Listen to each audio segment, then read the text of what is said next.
warahmatullahi wabarakatuh. Perkenalkan, saya atas nama Suwarni dari kelas 1C NIM 253-089. Nah, di sini saya akan menjelaskan dua materi. Yang pertama itu ada pengantar konsep manufaktur. Nah, adapun pokok pembahasannya yang pertama itu ada definisi manufaktur, yang kedua itu ada klasifikasi industri manufaktur, yang ketiga itu ada proses manufaktur dalam industri logam. Nah, definisi manufaktur itu kita bisa menjelaskan dengan dua, yaitu secara teknis dan secara ekonomis. Secara teknis itu manufaktur adalah pengolahan bahan mentah melalui proses fisika dan kimia untuk mengubah bentuk, sifat, dan tampilan untuk membuat komponen atau produk melalui teknologi. Secara ekonomis, yaitu manufaktur adalah proses transformasi bahan mentah kepada bentuk yang memiliki nilai tambah melalui satu atau lebih prosesnya. Ataupun bisa kita simpulkan, yaitu manufaktur itu artinya itu membuat sesuatu dengan tangan. Nah, di sini apa sih perbedaan antara manufaktur dan produksi? Nah, khususnya pada bidang teknik mesin, kata production atau manufacturing digunakan dalam pengertian yang sama, hanya keduanya digunakan dalam dua pengertian, yaitu arti luas dan arti sempit. Nah, yang pertama itu produksi digunakan dalam arti luas. Nah, di sini kita mencakup seluruh kegiatan perusahaan manufaktur melalui dari perencanaan suatu produk hingga penjualan dan servis pernah jual. Kedua yaitu manufaktur digunakan dalam arti sempit, yaitu mencakup seluruh kegiatan pengolahan bahan mentah dengan mengubah bentuk, sifat, atau tampilan menjadi komponen dan merakitnya menjadi suatu produk. Nah, industri manufaktur, tipe manufaktur yang dilaksanakan dalam suatu perusahaan tergantung dari jenis produk yang dibuat.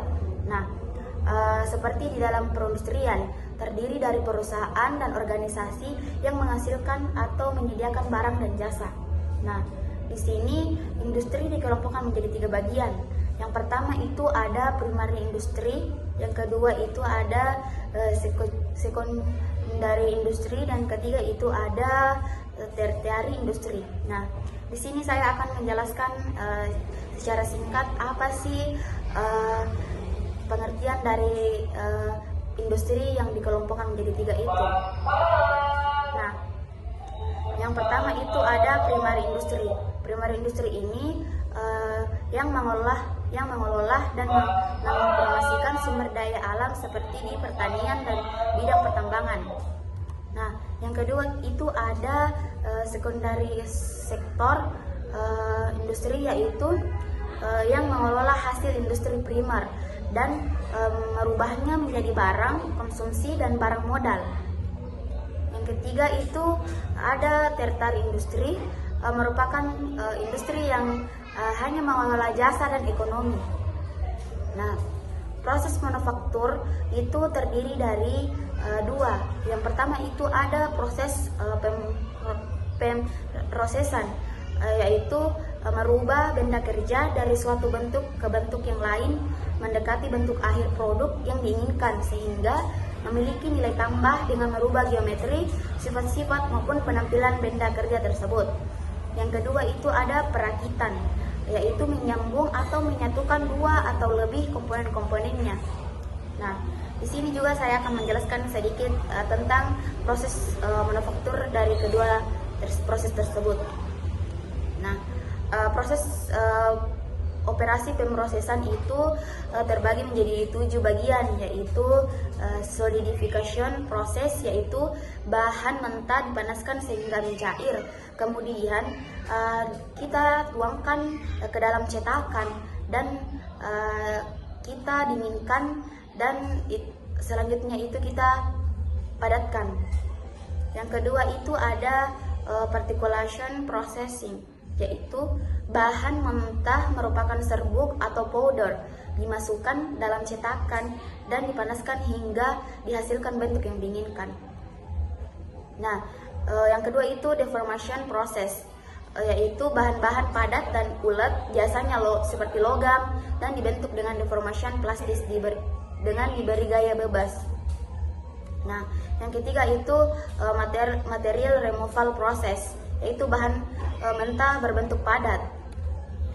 Nah, yang selanjutnya itu property indication process, yaitu bernilai tambah pada bahan dengan meningkatkan sifat fisik tanpa mengubah bentuknya.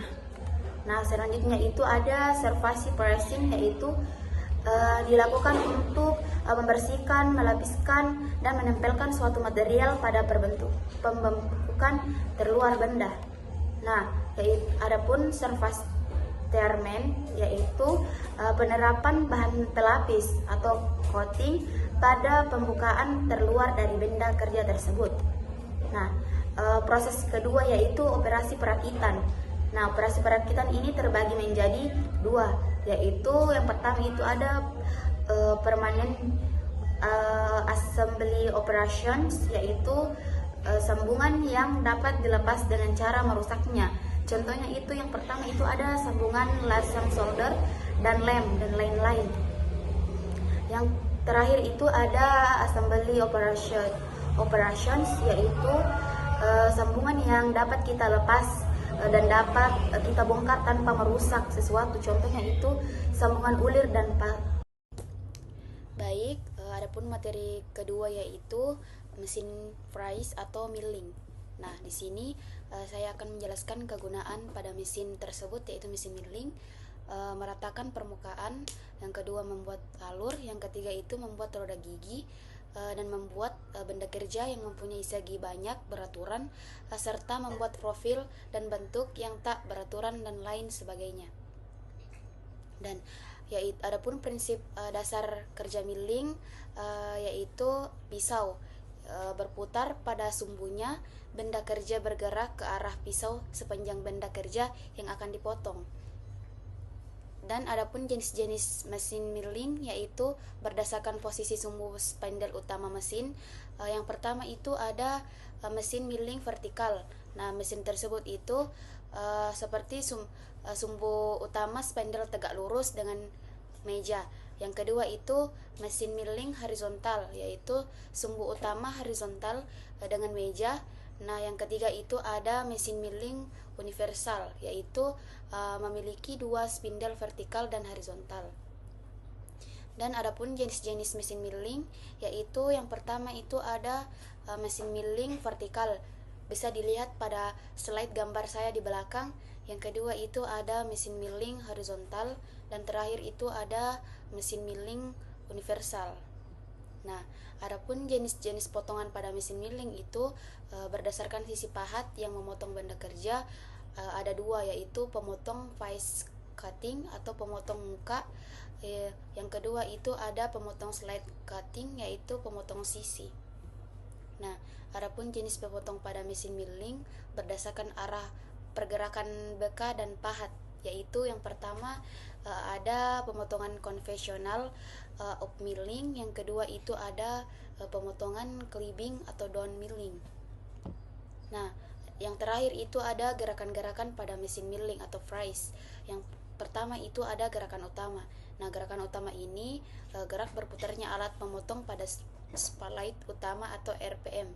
Yang kedua itu ada gerakan pemakanan fledgling, yaitu gerakan benda kerja pada waktu proses pemotongan. Nah, yang terakhir itu ada gerakan setting atau off cut, yaitu gerakan mendekatkan benda kerja pada alat pemotong tersebut. Nah, sekian dari saya. Terima kasih. Mohon maaf jika ada kesalahan. Wabillahi taufiq wal hidayah. Wassalamualaikum warahmatullahi wabarakatuh.